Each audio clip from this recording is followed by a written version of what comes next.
Hello! Welcome to Casual Reviewer, episode 11! I'm Bump Mansky. Those casual reviews for the casual views. Want to talk about some Netflix stuff. So the trailer for season 3 of Stranger Things was released a few days ago.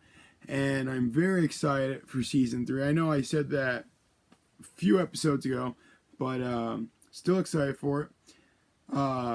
In the trailer, we get the kids are a little bit older. I guess they'll be high schoolers. It's July 4th, 1985. And Dustin comes home from summer camp, runs into his friends. They see what's going on. And there's going to be a fair, like carnival type deal. And there's the Starcourt Mall, which I think was in one of the episode titles. We got Hopper running around. The one scene he's going to dinner. Next he's telling people he wants to make the community safe. There's this mayor guy running for mayor. I don't know what's going on with him, but I guess he'll play some part in it. Then there is Steve working at the Starcourt Mall, Chips Ahoy or something, the ice cream place. Him and Dustin say hello. But then, later in scenes, he looks half beaten up. And I think it looks like a gun to his head. There's this random dude with a gun in a hall of mirrors. What is he doing? And then in the one scene, there's also that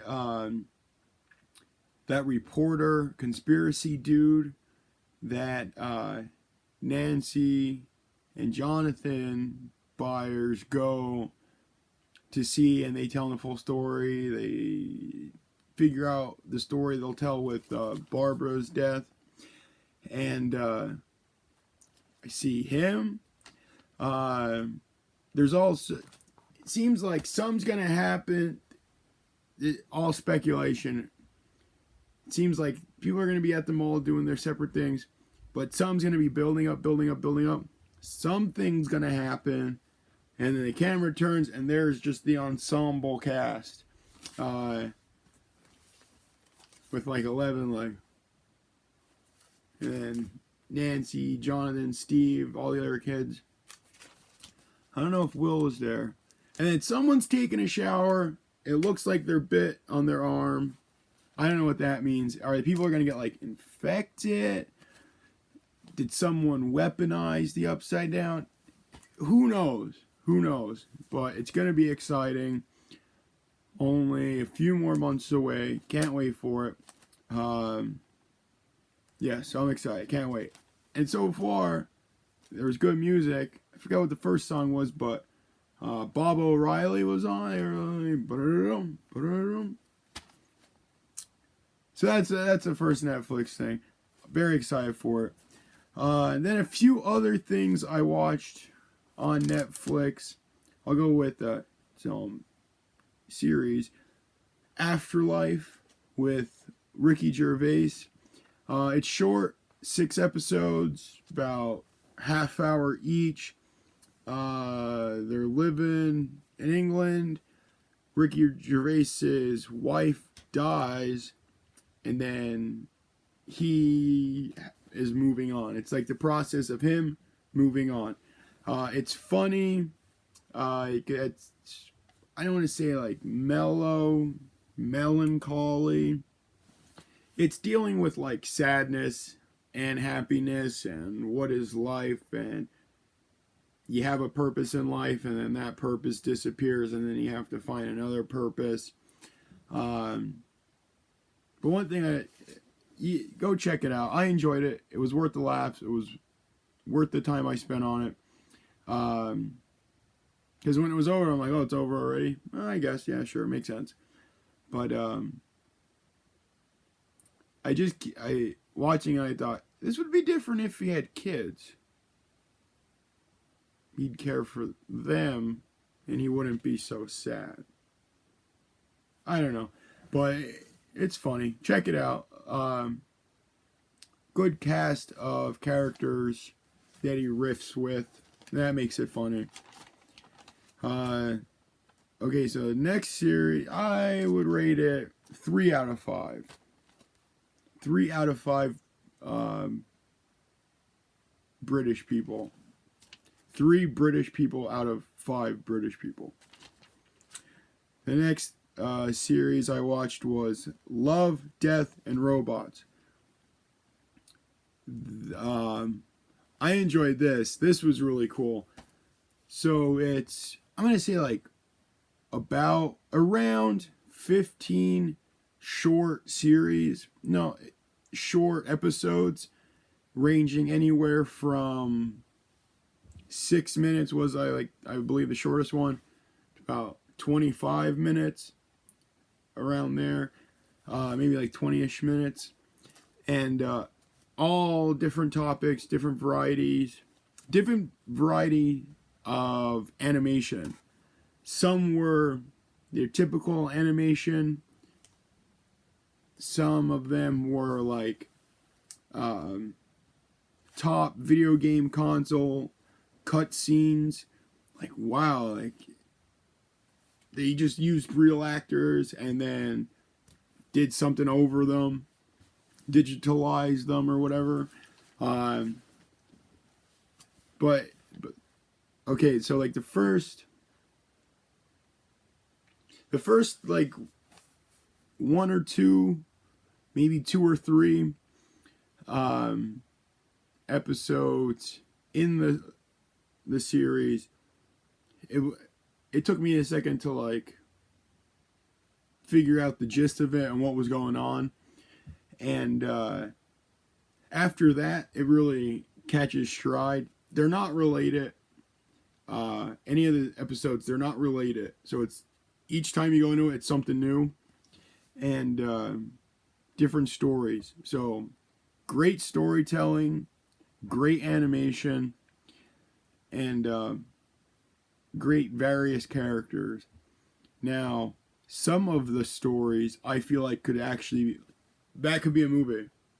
That you could expand on that an hour before, an hour after, or get that concept, make a world out of it, do something with it. So, yes, definitely check out Love, Death, and Robots. I'll give that a 4 robots out of 5. Here's some one of my favorites. There was like these farmers on this planet, and they're using all this like these big mech suits to help. Well, no, they're farming, and they're using like drones, and then big mech suits, and then these aliens are coming through, a big horde of aliens, and then they break through a barrier, and they're coming, and then they all have to band together, fight. People get in the bunker, and then more people are fighting. It was really cool, really epic. All great variety of stories. So check out Love, Death, and Robots. Okay, and then 2 movies I want to mention on Netflix: Polar with Mads Mikkelsen and Vanessa Hudgens. A few other characters.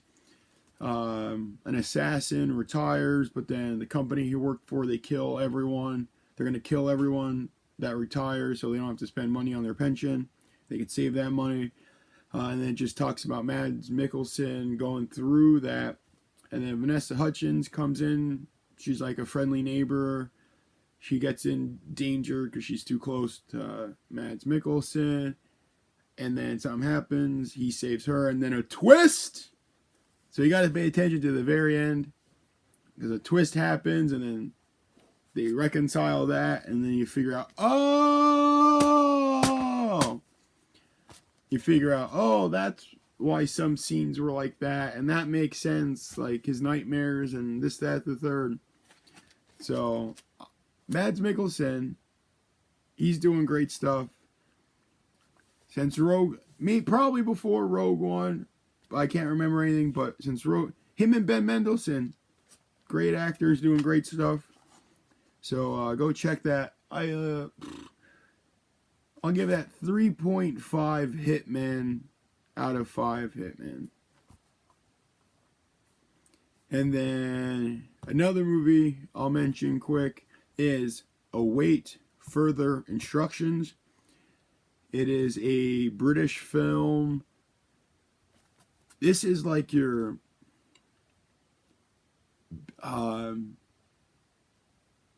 classic B-roll sci-fi movie. Well, no, it doesn't start out sci-fi. It starts out more like drama.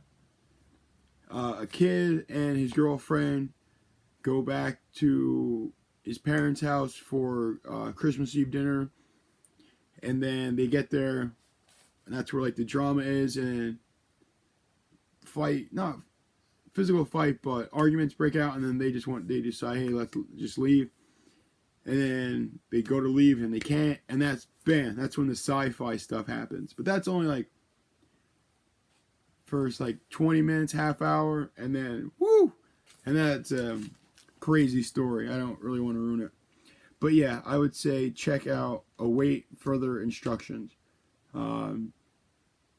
It got real crazy at the end, but it's pretty good. I enjoyed it. But that's it for today. So the Stranger Things season 3, July 4th. Check out Love, Death, and Robots on Netflix. Check out Afterlife with Ricky Gervais. Check out Polar and Await Further Instructions. That is it for today. Please like, comment, share. Thank you. Bye.